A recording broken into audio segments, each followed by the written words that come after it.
Did you know in Star Wars The Last Jedi, Mark Hamill actually played a CGI character, as well as reprising his role of Luke Skywalker? He provided the motion capture and did the voice for Dabuske, the alien that puts coins inside of BB-8 at the casino.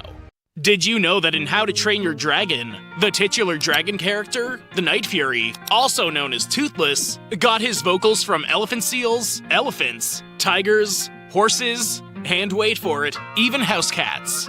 As if he wasn't adorable enough. So, the next time you watch the film, just try to remember that the ferocious Night Fury is no more vicious than your furry friend.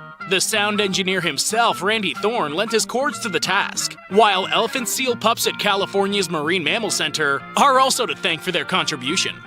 Did you know in Jurassic World Fallen Kingdom, the final bid on the Indoraptor is never mentioned? Bidding for the creature started at $21 million, but the bidding was rudely interrupted. If you look closely at the screen showing in the background, you can see that the Indoraptor would have sold for $43 million.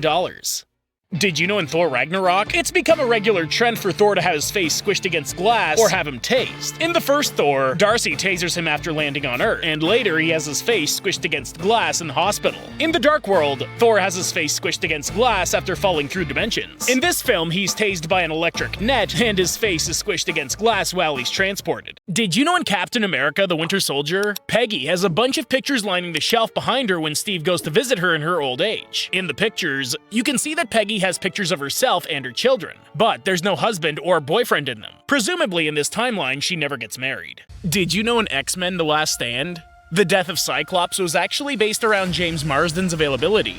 The studio had always planned on killing him off, but due to Marsden's commitment to filming Superman Returns, the timing had to be reworked. Originally, they had considered killing him off screen, but Simon and Zach decided that he had to be seen getting killed by Jean so it could emphasize their relationship.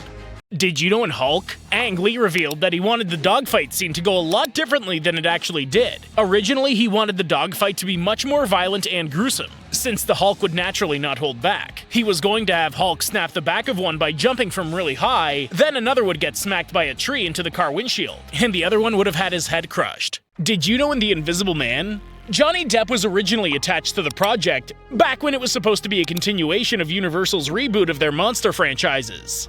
Since the Mummy reboot performed so poorly, the franchise reboots were reimagined as individual stories that focused on their own storylines. The Mummy reboot was a second attempt at the universe, since Dracula Untold was the first attempt, which failed as well.